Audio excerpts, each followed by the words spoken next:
Amém. Mas, irmãos, eu gostaria que você conservasse aí aberta a sua Bíblia, no texto que lemos, do qual eu vou destacar o primeiro versículo que nós lemos, que é o versículo 9. Versículo 9 do capítulo 4 de Eclesiastes, que diz assim: melhor é serem dois do que um, porque tem melhor paga do seu trabalho. Amém? Melhor é serem dois do que um, porque tem melhor paga do seu trabalho. Nós vemos aqui nessa passagem uma verdade tremenda.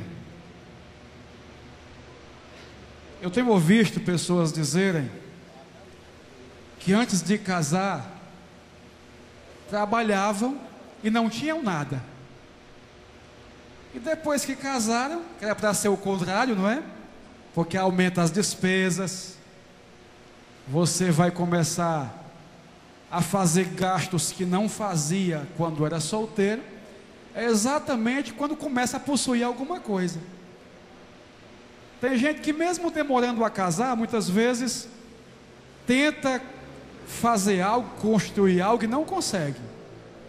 Mas depois que casa, daqui a pouco compra uma casa, daqui a pouco tem um carro, daqui a pouco a casa está mobiliada. Então se cumpre o que está aqui nesse versículo, quando diz que, sendo dois, parece que o trabalho é mais abençoado, né? Rende mais. Então existe melhor paga do trabalho. Nós vivemos numa época de consumismo muito grande. Sabemos que quanto mais se tem, quanto mais se possui, mais se quer possuir, não é? Nós não nos conformamos com o que temos, sempre queremos mais alguma coisa. Você compra um carro hoje, daqui a um ano já quer trocar num mais novo. Você compra uma casa, daqui a pouco quer reformar a sua casa. E por aí vai. A tendência é que você vá sempre querendo possuir mais alguma coisa, e acontece o seguinte: muitas vezes nós baseamos o nosso padrão exatamente pelo padrão de outras pessoas. Você olha para alguém: rapaz, fulano, um dia desse não tinha nada, já tem isso, eu tenho que ter também. Eu preciso ter isso também, preciso possuir também. E nessa ânsia de consumir, já os casais têm se sobrecarregado de trabalho. Antigamente, alguns casais aqui que têm mais tempo de casado sabem que antigamente o homem trabalhava fora para manter, para prover a sua casa, e a mulher, ela cuidava da casa, literalmente, não é?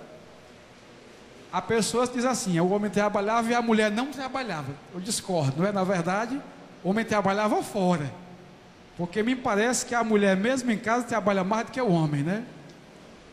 E aí vem os afazeres domésticos, e ela cumpria na íntegra o seu papel de dona de casa, levando a criança na escola, fazendo as refeições, cuidando da casa, lavando roupa. E o tempo passou, e hoje, tanto os maridos como as esposas geralmente trabalham fora, exatamente porque querem, a partir desse trabalho dos dois, de ambos fora, manter um certo padrão de vida. E muitas vezes, meus irmãos, aquilo que devia ser bom para o casal acaba sendo um problema para o casal. Uma pesquisa feita nos Estados Unidos, ela revelou que o dinheiro tem sido o motivo de atrito entre muitos casais, e constatou que 50% dos casais têm graves dificuldades com relação às finanças. Se o resultado foi esse, por exemplo, em um país de primeiro mundo como os Estados Unidos, imagine no Brasil, não é? Onde as dificuldades financeiras são bem maiores. Então, sempre quando alguns casais enfrentam problemas, de vez em quando se detecta que esses problemas também têm a ver com dinheiro. E é interessante observar que existem casais aonde quando o marido é mais econômico, eu estou falando econômico, não é certo? Porque tem marido que não abre a mão nem para dar a parte do Senhor, né?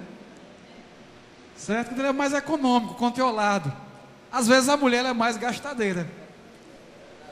Outras vezes, quando a mulher é mais controlada, o marido não consegue administrar as finanças.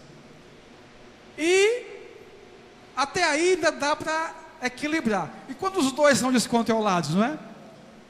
Quando os dois não têm noção do que gastam e se excedem e acabam perdendo o controle total das finanças do lar da família.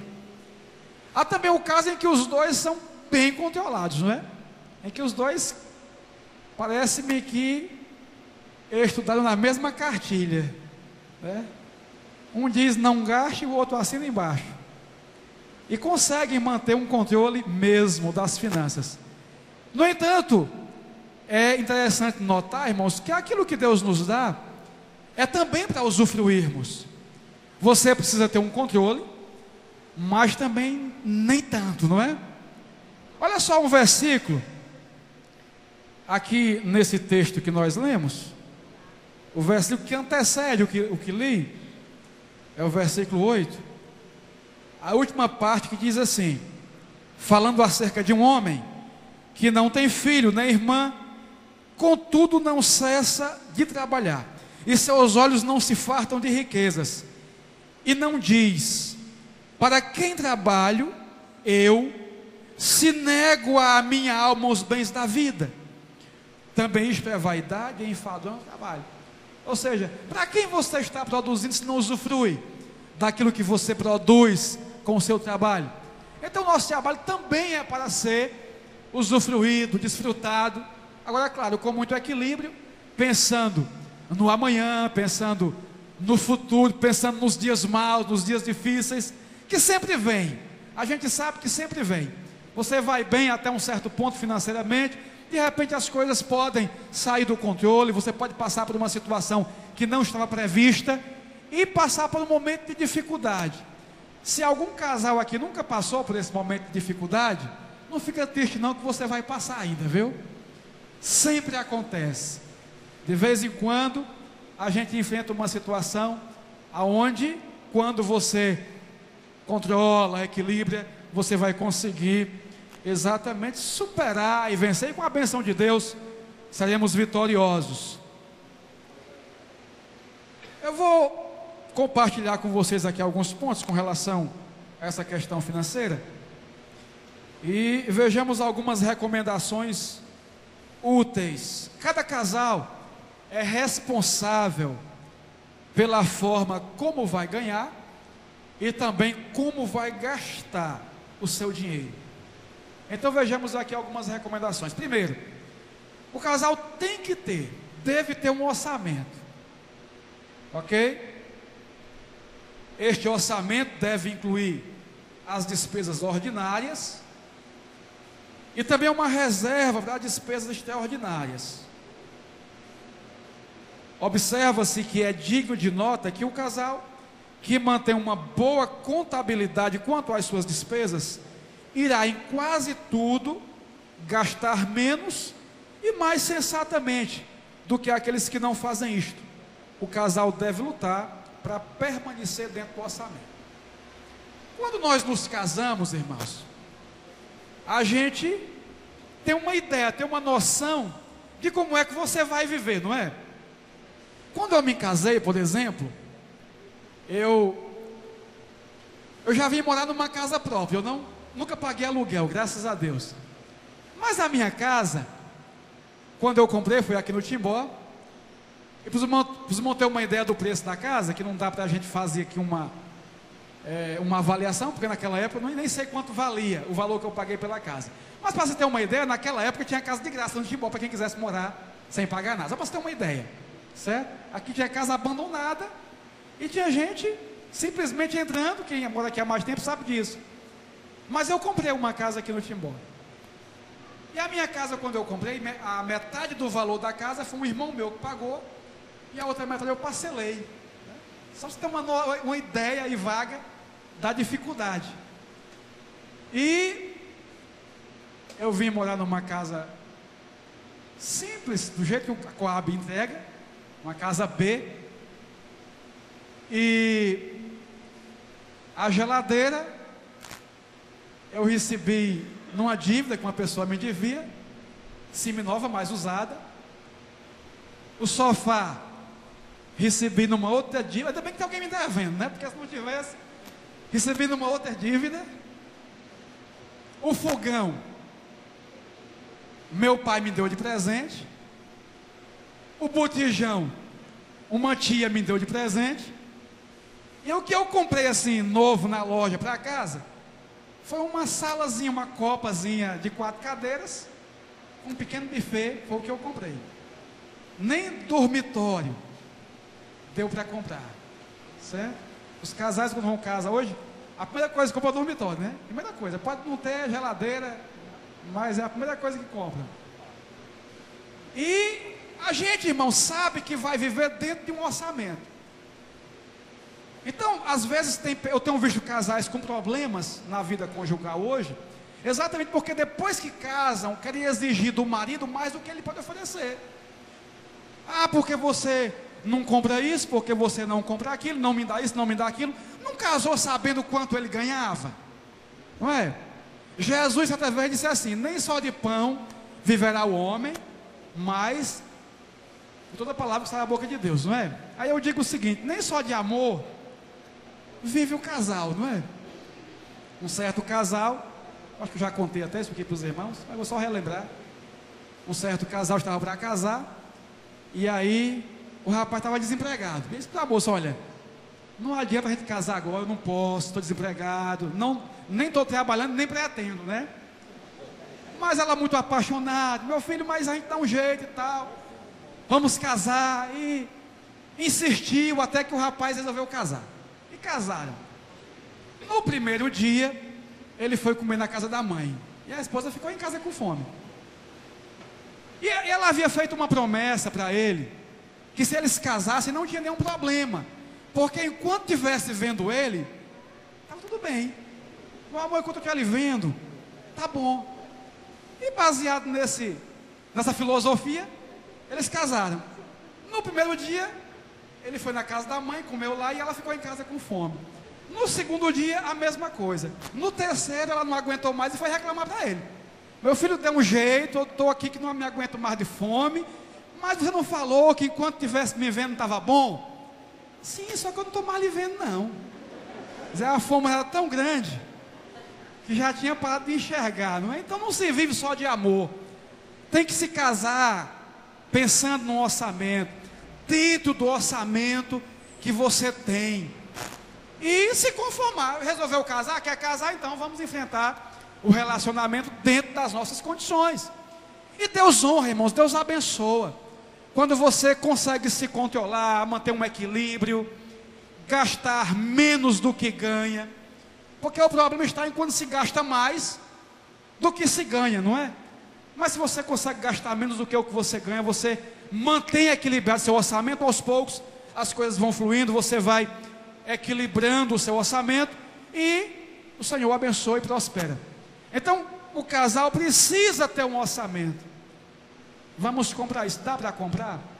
Eu até costumo dizer o seguinte, que antes de comprarmos alguma coisa, o crente, irmãos, ele precisa orar, para perguntar ao Senhor, se Deus se agrada que ele compre aquilo naquele momento. Qualquer coisa que você for comprar, até um ventilador para a sua casa. Ah, mas o dinheiro é meu, eu estou ganhando, e eu vou comprar. Sim, o dinheiro é seu, você está trabalhando, mas se daqui a pouco você ficar desempregado, porque quem abriu a porta foi o Senhor, não é? Foi Deus que abriu a porta para você. Às vezes a gente compra, vai na loja, se ilude lá com aquele papo do vendedor, diz assim: olha, você vai comprar isso aqui, está em promoção, você paga até em 24 suaves parcelas no carnê. Aí você se impressiona. Ainda tem aqueles que dizem assim: olha, não se preocupe, porque não tem consulta SPC, nem Serasa, se não tiver o nome limpo, não tem problema. Só se empolga, vai lá, compra, aí vai dando tudo certo. Você paga a primeira, a segunda, a terceira, lá pela quinta, você sai do emprego. E aí dali para frente, só Jesus na causa, né? Como alguém diz por aí. Então, buscar a orientação de Deus, entrar num acordo, fazer um acordo, os cônjuges fazer um acordo, antes de comprar. Eu conheço casais, irmãos, que o marido compra uma coisa, certo? A mulher, quando vem sabe, ele já está se acabando já o que ele comprou, né? Eu conheço um casal que o marido sai de casa num carro e chega de volta no outro. Ele já fez negócio, trocou aquele que estava no outro, vendeu. A mulher só vem saber porque vê ele no outro carro. Não sabia que ele ia fazer negócio, sabe? Tem casais que a pobre da esposa faz de tudo para ver se constrói alguma coisa. Daqui a pouco chega alguém para levar os móveis e diz: não, fulano vendeu, vim só buscar. Então tem que haver um acordo entre o casal. O que é que vamos vender? O que é que vamos comprar? Você concorda? O que é que você acha? Será que vai dar certo? Porque quando você planeja junto, vocês economizam junto, vocês pagam juntos, e Deus abençoa e honra o compromisso do casal diante daquele negócio que foi feito. Então, ter um orçamento. Em segundo lugar, o casal deve ter um acordo sobre finanças. Isso significa que tudo que tiver que ser adquirido fora do orçamento deve ser feito com a concordância de ambos. Diz a Bíblia o seguinte: andarão dois juntos se não estiverem de acordo? Não. Você quer comprar algo, está fora do orçamento. O que você ganha não dá para comprar aquilo. No entanto, se fizer um corte, não é, no orçamento, tirar ali alguma coisa, vai dar para um sacrifício e assumir aquele compromisso.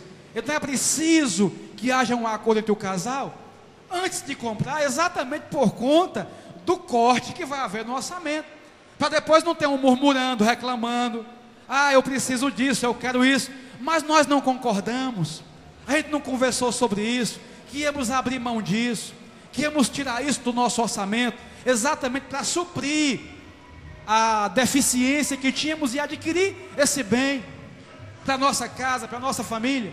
Então saiu do orçamento, em hipótese alguma, o casal deve fazer negócio, comprar sem que haja um acordo entre os dois, porque quando precisar tirar alguma coisa do orçamento, os dois também têm que estar de acordo.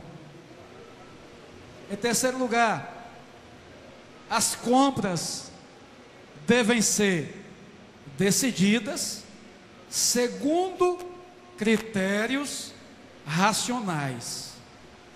O que isso quer dizer? Marido e esposa devem ser disciplinados sobre o uso do dinheiro. As compras devem ser decididas racionalmente e não à base de emoção.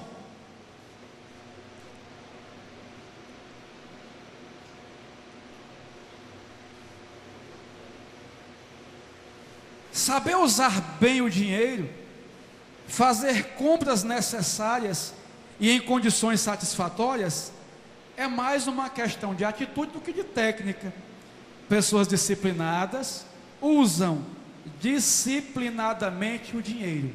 Pessoas indisciplinadas também usam de forma indisciplinada o seu dinheiro.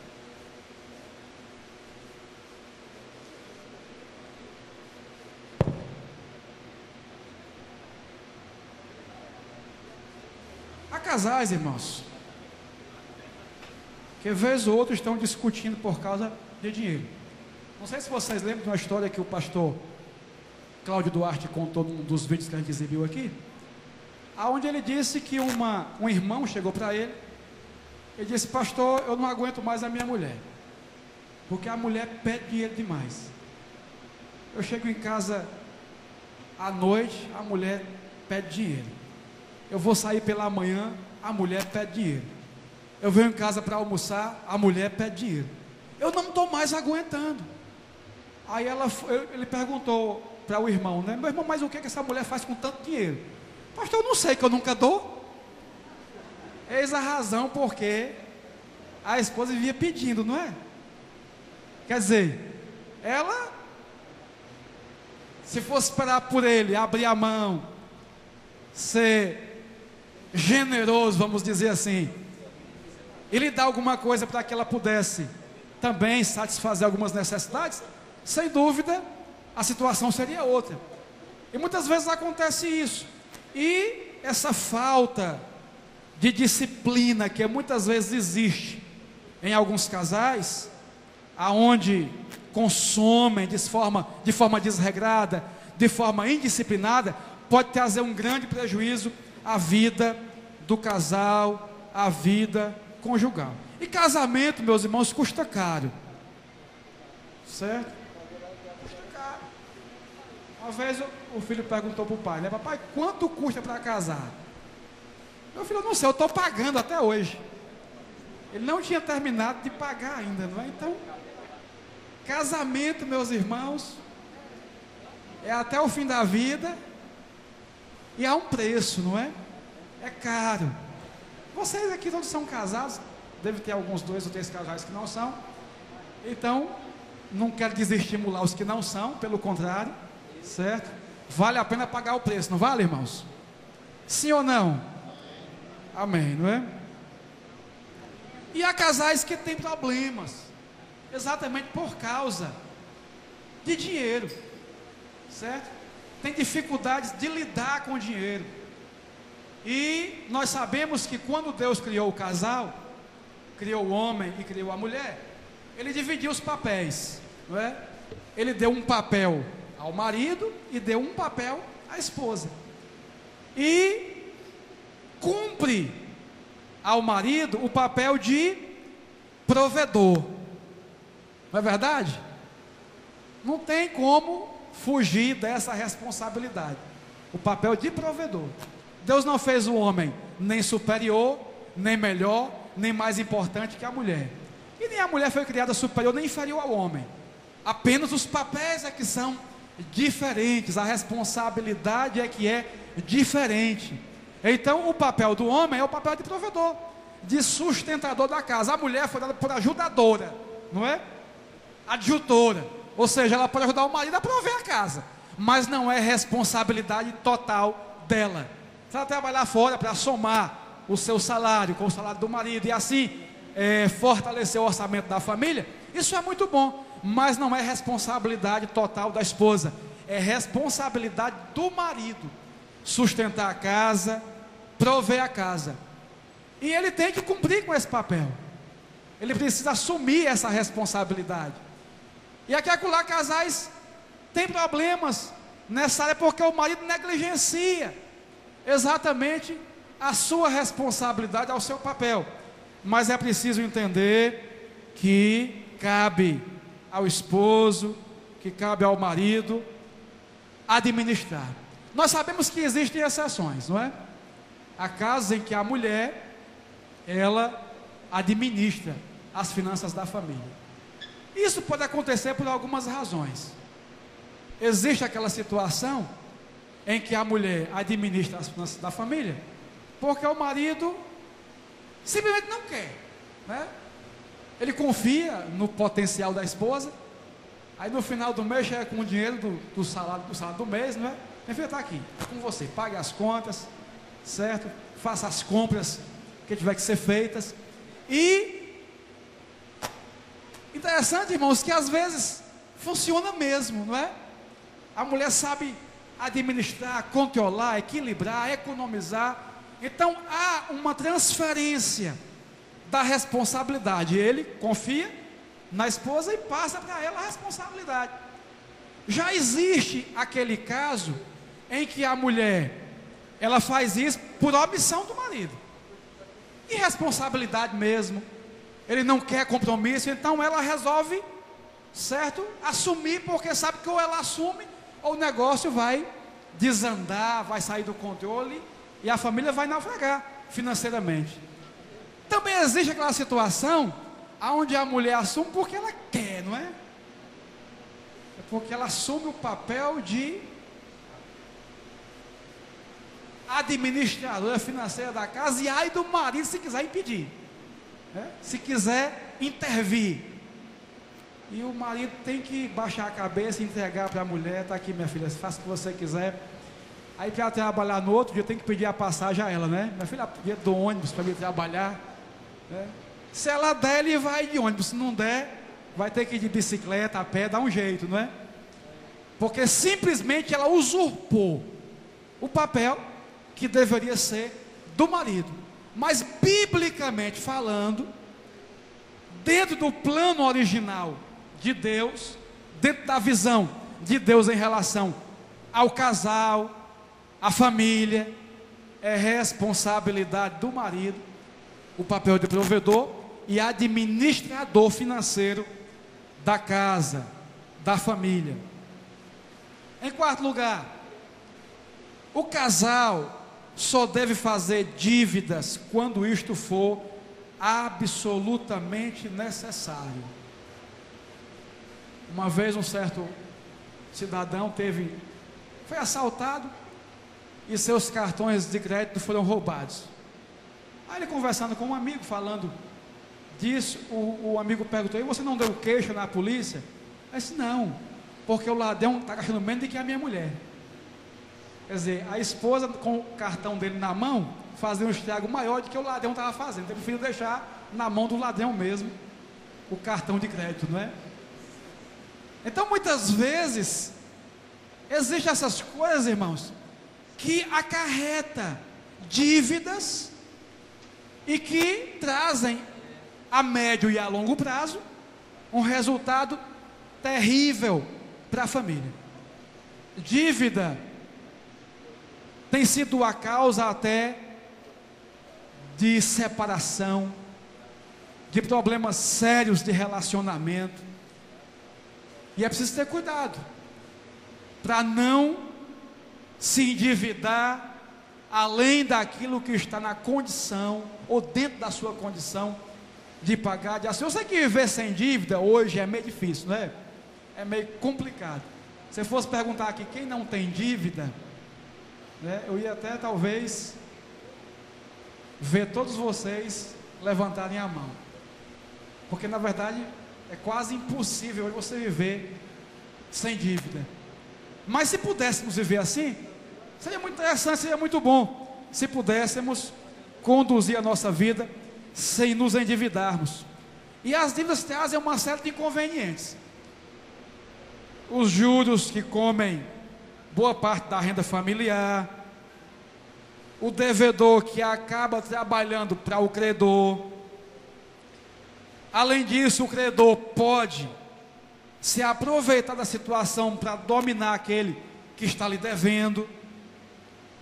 E diz lá em Provérbios 22:7 que o rico domina sobre o pobre, e o que toma emprestado é servo do que empresta.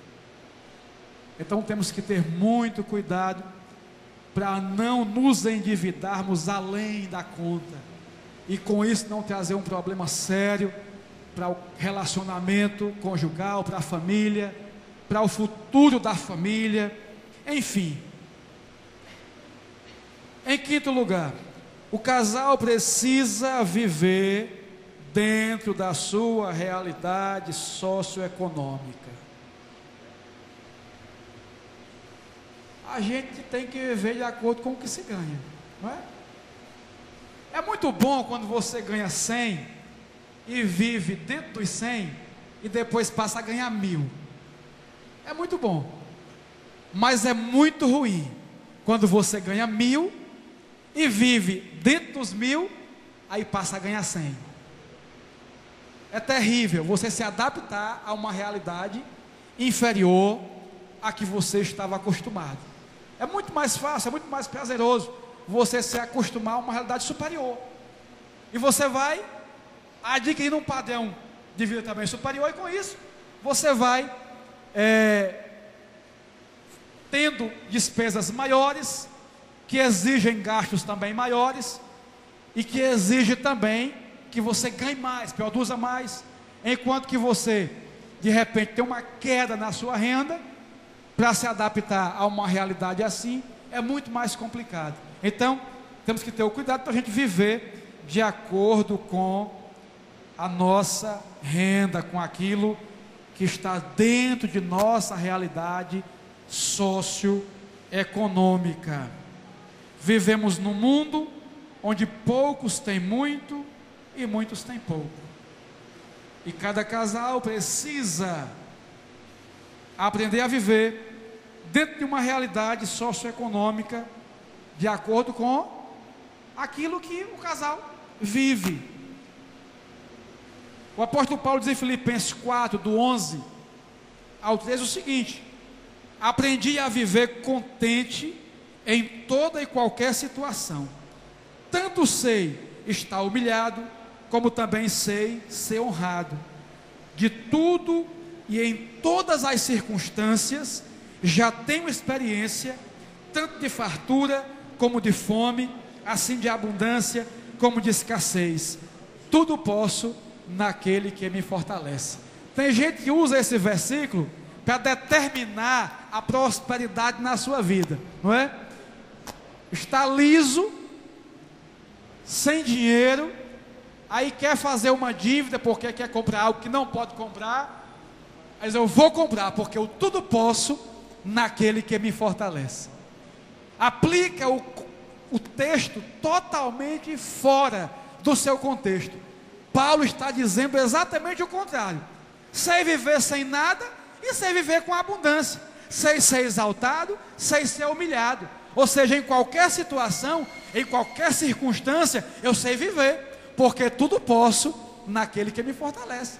Ou seja, eu posso estar liso e posso ter dinheiro no bolso, e vou viver, vou administrar essa realidade da mesma forma. Posso estar bem, posso não estar, vou administrar essa realidade também, porque tudo posso naquele que me fortalece. E finalizando, irmãos, qual é o maior bem do casal?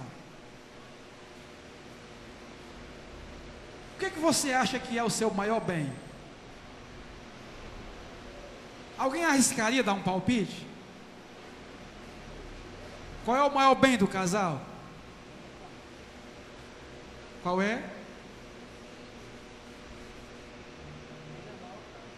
Não, vamos ver aqui se alguém sabe qual é o maior bem. Não. Também não. Jesus é, mas no sentido espiritual, né? No sentido o outro. É ter o outro.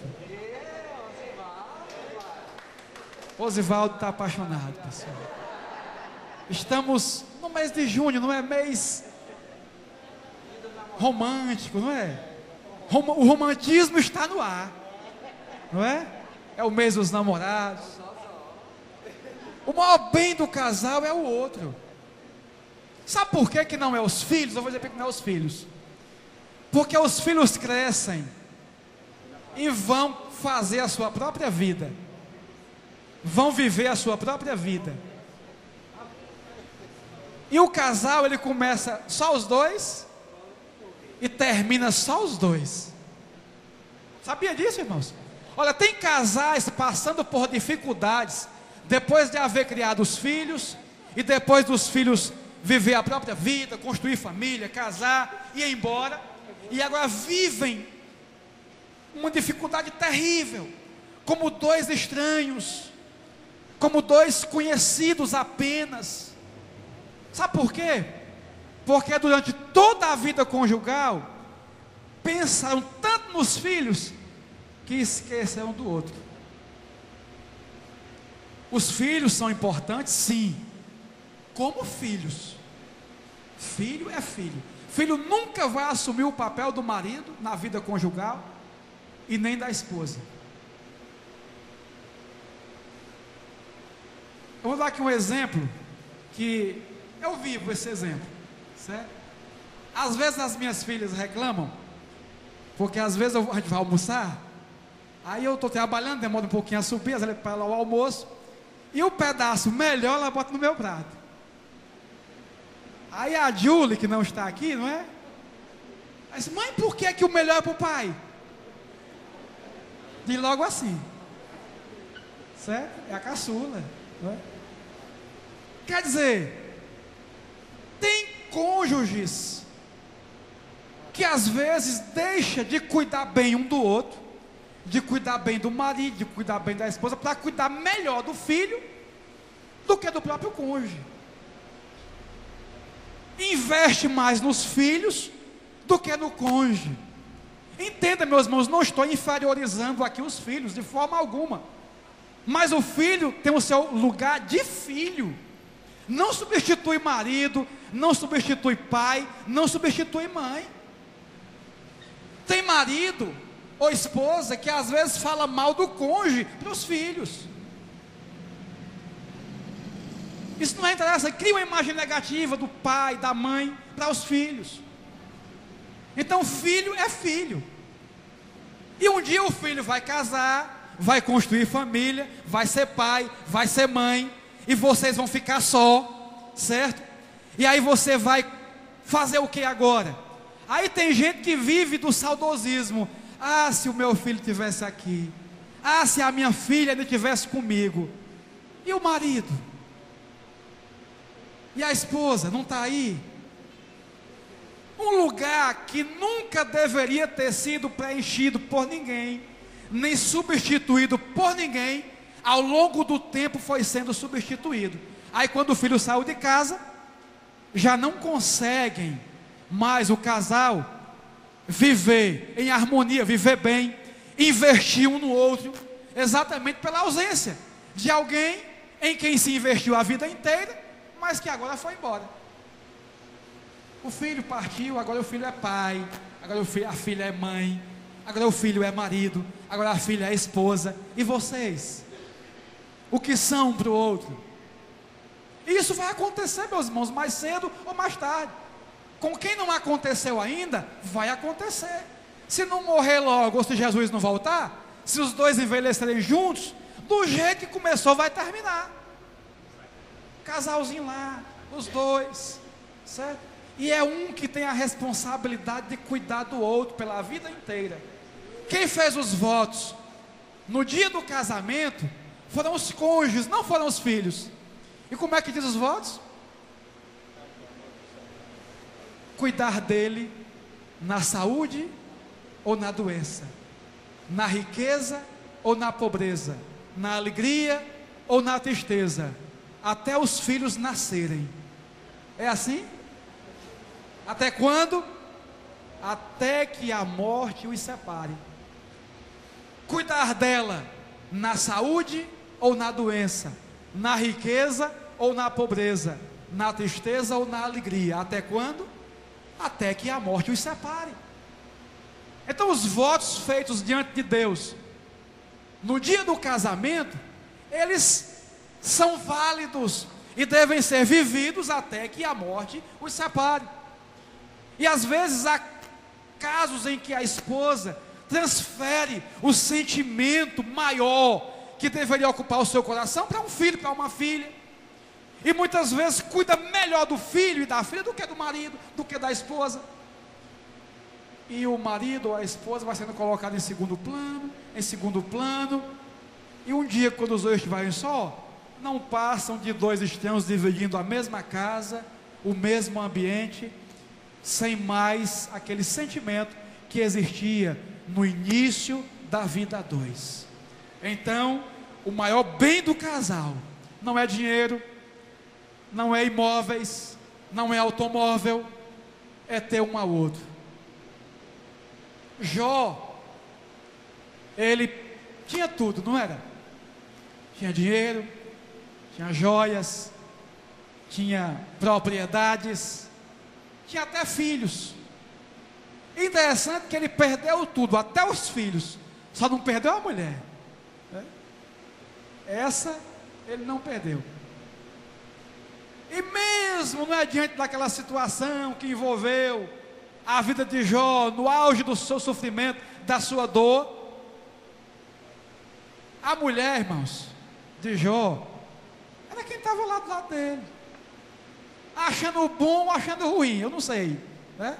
Mas era quem estava lá, certo? Não vamos agir como agiu certo homem que estava perto de morrer, né? Estava moribundo no leito de morte, e a esposa chega ali no hospital ao lado do marido e começam a conversar. E enquanto estão conversando, aí ela diz assim: meu filho, você lembra quando passamos aquele problema sério, aquela crise terrível, e eu estava ali do seu lado? Eu lembro, minha filha, eu lembro perfeitamente. Você lembra quando tivemos aquele prejuízo, perdemos quase tudo, ficamos quase sem nada, mas eu estava ali do seu lado. Oh, minha filha, eu lembro. Você lembra quando você adoeceu naquela época e teve muito doente, a doença grave, até pensávamos que você ia morrer, mas eu estava do seu lado? Lembro, minha filha, eu lembro. O que você acha de tudo isso? Minha filha, você me dá um azar terrível, viu? Não vamos agir assim, não é? Não vamos pensar dessa forma. Na verdade, temos que estar um ao lado do outro em qualquer situação. Situação fácil ou difícil, de bênção ou de prova, de tristeza ou de alegria, de prosperidade ou de escassez. Não importa em que situação venhamos a viver. Observe o que diz ainda um outro versículo no texto em que nós lemos: porque se caírem, um levanta o companheiro. Estando só, porém, quem há de levantar? Cair aqui, irmãos, nem sempre se aplica ao sentido literal, de tropeçar e cair fisicamente. Mas aquele dia em que o marido está para baixo, desanimado, sabe, sem perspectiva, quase em desespero, aí a esposa chega e dá uma palavra de ânimo: meu filho, tenha paciência, vai dar certo, vamos orar, Deus vai abençoar, a gente vai conseguir, é só uma fase, isso vai passar. Ela levanta, não é o marido, bota para cima, levanta a autoestima dele. Daqui a pouco acontece o contrário, é a esposa que está desanimada, sem perspectiva, preocupada, atribulada, falta uma coisa, falta outra, não sabe o que fazer. O marido chega: minha filha, tenha calma, Deus vai prover, essa tempestade vai passar, Deus vai suprir, vamos confiar no Senhor, vamos ter paciência, é só um momento difícil, mas que vai passar. Aí levanta o astral, levanta a autoestima, a mulher se anima, se alegra, passam a orar, buscar Deus juntos, daqui a pouco as coisas acontecem. Agora imagina, um já está desanimado, o outro acaba de derrubar, não é? O negócio já não vai bem, aí o outro vem, joga o cônjuge no abismo, não é? No buraco. Não é essa a nossa função como maridos, como esposas, porque o nosso maior bem é termos exatamente um ao outro. Não são os bens materiais, não são o luxo dos bens que possuímos, que vai fazer um casal mais ou menos feliz. No entanto, olha o que diz Provérbios 15:17: melhor é um prato de hortaliças aonde há amor, do que o boi cevado e com ele o ódio. Amém? Amém. Aqui eu encerro a nossa palavra. Nós vamos agora, quero fazer uma oração com vocês. Vamos ficar de pé mais uma vez.